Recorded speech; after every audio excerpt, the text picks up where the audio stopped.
The stalwart patrons say their names with reverent pride. So check it out, folks. Here are my two arcade beasts now. Two Japanese candy cabs. One set to horizontal. One set to vertical. There's so many good vertical shooters out there. Or just vertical games in general. But most of them are shooters. The Sammy Thomas Wave. And the Sega Astro City. The Astro City's way better though.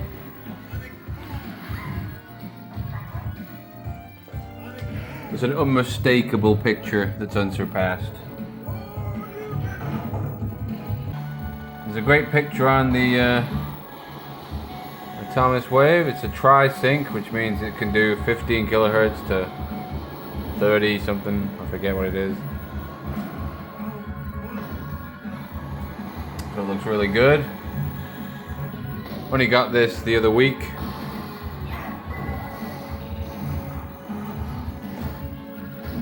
A guy I know has imported tons of them from Japan. He had like about, I don't know, 50 of them. And this one I've had for 5 years now. So 100 yen to play. This one needs a bit of a clean up, a bit dirty.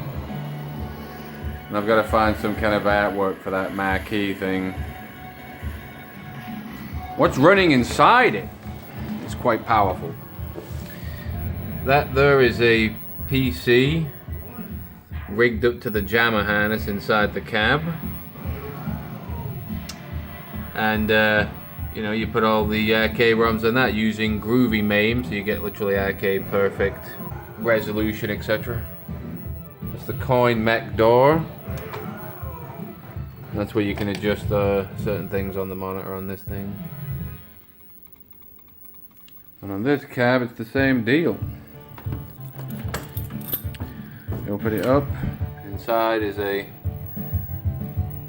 Mega PC. Running to Groovy MAME. There's two PCs in that one. That's the one that came with it, which has got a kick harness working on it, so I just plugged into the USB on this, and then the kick harness is how you get the 6 buttons to work on, like Street Fighter 2. Where did I get these buttes from? Well, I got them from other people who collect this stuff. There's like a forum called UK VAC, if you're in England. There's like Tega Taku as well. It's like I think that there's American ones too.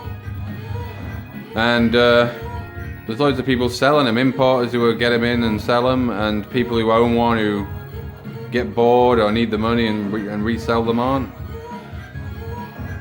But if you love old retro arcade games, if you remember the days when we had to go in and pay for this stuff, you'll love it. Pull up the control panel thusly. That's where you can make adjustments to the monitor as well. Same thing on this thing. This also lifts up this whole thing, and normally you could rotate the monitor, but not in these Thomas Waves. And the Egret 2, which is probably the best candy cab, you can just rotate the monitor so you can have it vertical like that. Switch to that. No problem. But I couldn't get one, so I just got two instead. On this cab here is a thing called Hyperspin. See it spin? See how it's hyper? And then you get all these arcade games on it like this. Turtles, the Tekkens, Tetris, the King of Fighters.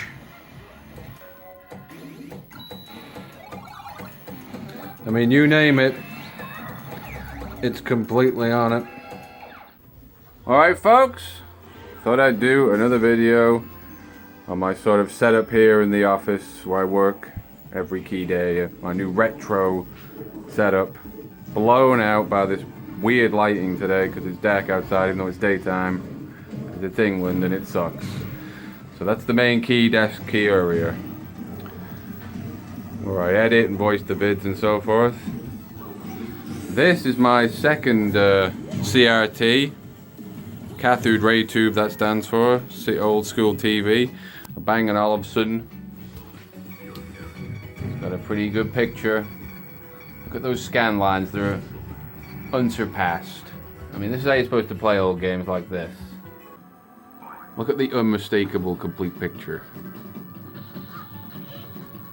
This thing I bought from some guy on eBay, it's only got 22 days use on it. So I got real lucky finding it. I mean, it's got like a timer on it so you can see how many hours it's had and stuff. So it had so little it'll last the rest of my key life. Phones don't really pick up the greatness of the picture of CRTs, but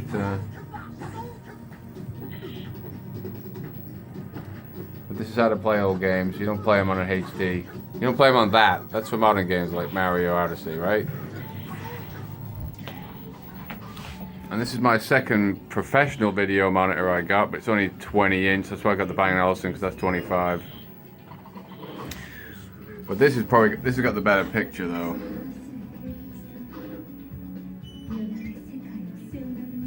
This is Rayman on the Saturn version. There's an old Saturn controller. Under the desk here we have a PlayStation. That's my second Dreamcast that I got with a... I'll show you.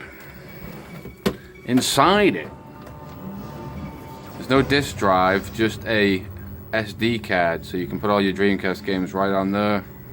Because obviously Dreamcast games that running off, you know, lasers on a CD stop working. You don't want that. That's my PS2, which has also got a hard drive with all the games on it.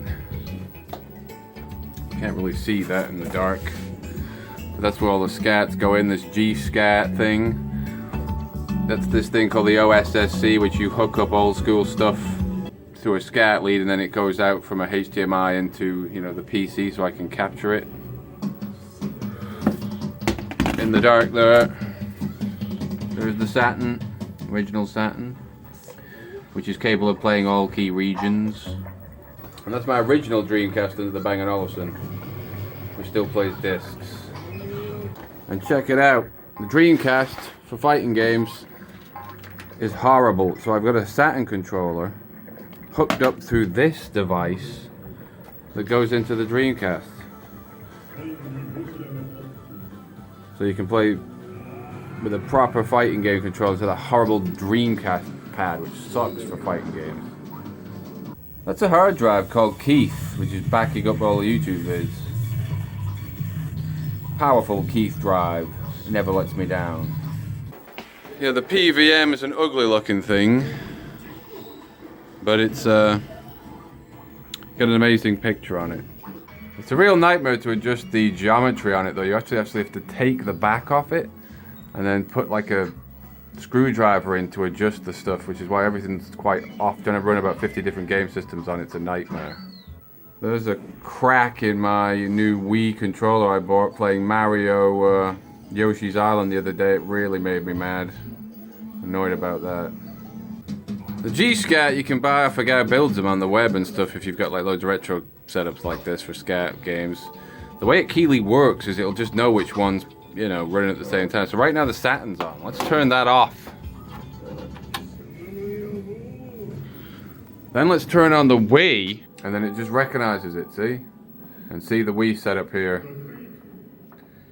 You got a GameCube. And you got the SNES. The NES. Mega Drive, Master, all that stuff. There can be no doubt, no, and there can be no doubt. There's one of the complete. And there we go. Now, of course, you only get something like this if you own all the games. Of course, I own every single Super Nintendo game, believe it. So look at that unmistakable picture.